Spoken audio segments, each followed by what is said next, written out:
জলবায়ু পরিবর্তনের কারণে খুলনা সহ দক্ষিণাঞ্চলে তাপমাত্রা প্রতি বছরই বাড়ছে। গত প্রায় 10 বছর ধরে ধারাবাহিকভাবে এই তাপমাত্রা বৃদ্ধির কথা বলছেন আবহাওয়াবিদরা। তবে বিশেষজ্ঞরা বলছেন, শুধু জলবায়ু পরিবর্তন নয়, খাল, বিল, জলাশয় ভরাট করে অবকাঠামো নির্মাণের কারণে তাপ নিঃসরণ প্রক্রিয়া ব্যাহত হয়। খুলনা থেকে মাকসুদ রহমানের তথ্যচিত্রে ডেস্ক রিপোর্ট।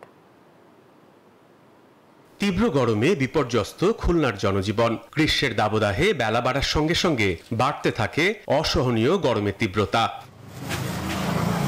বান্ডেল থাকলে প্রতি সেনমানিতে টাকা বাঁচবে। বিকাশ সেনমানি বান্ডেল কিনে জিতুন প্রতি লেনদেনে। সেই সাথে বাড়ছে লোডশেডিংও।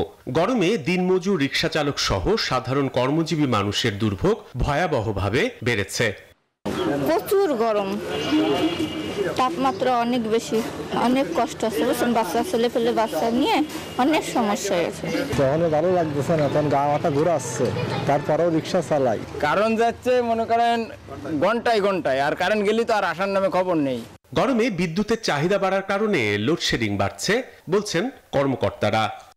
সরবরাহ ব্যাহত হয়েছিল, এখন স্বাভাবিক হচ্ছে ধীরে ধীরে। কারণ একটা জিনিস দেরি করলে ওটা স্বাভাবিক হতে একটু সময় লাগে। তাহলে তো আবার পুরো টেকনিক্যালি আবার সমস্যা হবে। চলতি বছরে এখন পর্যন্ত সর্বোচ্চ তাপমাত্রা 39 ডিগ্রি সেলসিয়াস ছুঁয়েছে। জলবায়ু পরিবর্তনের ফলে তাপমাত্রা আরো বাড়তে পারে বলে আশঙ্কা আবহাওয়াবিদদের। জলবায়ুর একটা পরিবর্তন আছে, এটা একটা হতে পারে কনক্রিট হিট হতে পারে, সারফেস হিট হতে পারে। এটা তাপমাত্রা যেটা আমাদের সূর্য থেকে রেডিয়েশনটা পাই, এটা দুইটা লেভেলে হয়। একটা সারফেস তাপমাত্রা, এটা গ্লোবাল রেডিয়েশন। একটা যে রেডিয়েশনটা আসে সারফেস বা সারফেস উত্তপ্ত হয়ে গেলে দুইটা অ্যাড করে এটা গ্লোবাল রেডিয়েশন হয়। এটা একটা প্রভাব পড়তে পারে। আর শুধু জলবায়ু পরিবর্তন নয়, ভূমির অপরিকল্পিত ব্যবহারে তাপ নিঃসরণ প্রক্রিয়া ব্যাহত হচ্ছে বলছেন বিশেষজ্ঞরা।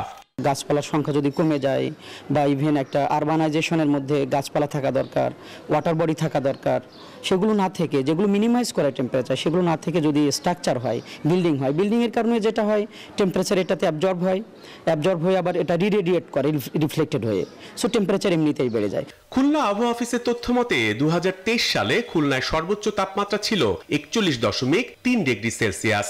2024 সালে 3 ধাপে সেই রেকর্ড ভেঙে তাপমাত্রা পৌঁছয় 42 ডিগ্রিতে।